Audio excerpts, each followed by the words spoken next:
Our hosts and their guests are going to cover the very latest from Washington and beyond. We look at how Trump's upbringing shaped the man he's become and how his net worth has skyrocketed since he won the last election. How would you describe the relationship, and what future does Governor DeSantis have? I think it's a 10. Maybe 9-9, because there might be a couple of little wounds. So maybe it's 9-9. I think we have a 10. We get along great. Well, the thing about it is, I endorsed him immediately in January 2024. I raised one of his PACs millions and millions of dollars, and obviously we saved him a lot of money in Florida because Florida was a deep red state. He didn't even have to do a rally in Florida, whereas 2016 and 20, this was like ground zero, and so we've been really happy to do that, and then we've worked very well on this and other issues with Florida. I said earlier, Glenn, I hope there's some Nuremberg-type trials, because this is what we're seeing in Florida yesterday. That's the end of our humanity. This is Donald Trump, like if you remember the Lieutenant Calley case from Vietnam, where Yes. Lieutenant Calley's superior told him, kill everyone in the village, men, women, children, infants, and he did. The court said, yeah, that was an unlawful order, and you can and should be prosecuted and held accountable. Donald Trump is giving some variation of that order every day to the folks in the executive branch, and they're following it. So, no, they're not going to be free and clear when the dust settles and the rule of law rises again, which it has to. It has to rise again. I'm just happy to hear a lot of people had the same reaction, because you don't feel like you're taking crazy pills. MJ said, out of all the cruel things he's said and done, of all the cruel things he and his entourage have said and done, seeing the president, Ron DeSantis, and Kristi Noem laughing and joking while standing in the middle of a concentration camp felt like the very last straw. And then our friend Stephen Beschloss, just one more for you. In a sane world, there'd be a massive outcry to a U.S. president threatening to arrest and deport a winning Democratic New York mayoral candidate. Instead, it's just treated as a normal Tuesday. For the record, Trump's threats are another disgraceful attack on an American citizen and the rule of law by an unhinged wannabe dictator. Glenn, you're right. I think it's once again we're in a flood the zone with so much awfulness and evil that we just lay down in despair. And if we lay down and despair, the dictator wins. So I won't give him that satisfaction, if only for spite. I will fight every day. And listen, Steph, it's always been on us, right? We're the only ones who can save us. It's not going to be a prosecutor or a judge or a politician. It's going to be us. And, we made some strides on No King's Day. We have to keep that up. We have to ratchet that up. We have to remain peaceful. But it's going to be on us. We can't just sit here and be despondent. We have to get out in the streets. We have to protest, rally. We have to strike. We have to, when I say strike, I mean we should use our economic leverage again, because you know what? If you start hurting big business, they're going to respond. So we just have to keep fighting. Yeah. So Glenn, we keep saying it's, between fighters and folders at this point. It's not left and right anymore. Andrew Weinstein said Amazon paid $40 million to license a Melania Trump documentary. ABC paid $15 million to settle Trump's defamation suit. Meta paid Trump $25 million for suspending his social media accounts. And now Paramount is paying Trump $16 million to settle his 60 Minutes lawsuit. This is why Americans don't trust corporate media.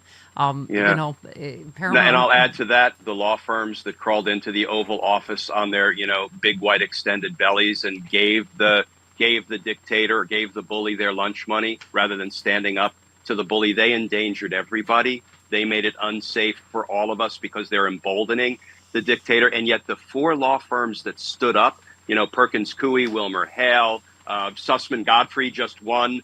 And I'm sorry, I can't remember the fourth one. Somebody please add it, because I don't want to leave any of these justice warriors out of the mix. It's a clean sweep. All four cases where he tried to punish law firms, the federal judges crushed Trump and his DOJ flunkies. That proves the power of standing up and fighting the monster rather than feeding the monster. And Glenn, some of these companies that have caved, the bully's already come back for their lunch money again. It doesn't even protect you if you cave. So the last thing I wanted to talk to you about is this latest threat. Trump and Kristi Noem vowed to prosecute CNN over their recent reporting on the controversial ICE tracking app and the network's ongoing reporting on the impact of U.S. strikes on Iran. I mean, CNN hopefully is going to stand, against this. This is Thom Hartmann yesterday.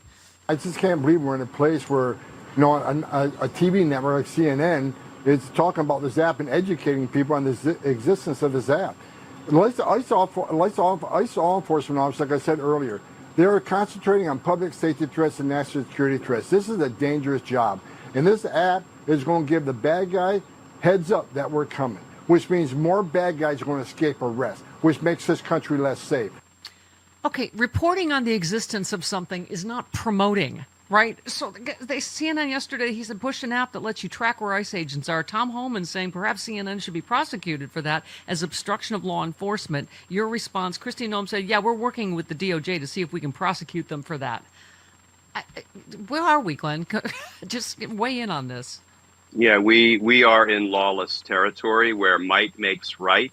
And, you know, I don't want to get off onto a tangent about Abrego Garcia, but this proves the point that they are not going after dangerous criminals who should be deported. You know, in Abrego Garcia's case in Tennessee, he's never been convicted of anything, never been criminally charged with anything until they ginned up these charges in Tennessee. And do you know, one of the witnesses that they're using against him is an actual convicted felon who engaged in deadly conduct in Texas by shooting, you know, a gun around recklessly in a Texas town. He's also illegally re-entered the United States several times. The federal government, the Department of Justice, just got him out of prison so he can get out there, run the streets and hurt people potentially. And they said, guess what? We're not even going to deport you, even though you're here illegally several times over, if you provide incriminating evidence against Abrego Garcia. So what are they doing? They're going against people who have no history of criminal conduct, no convictions. Yeah. They're using dangerous people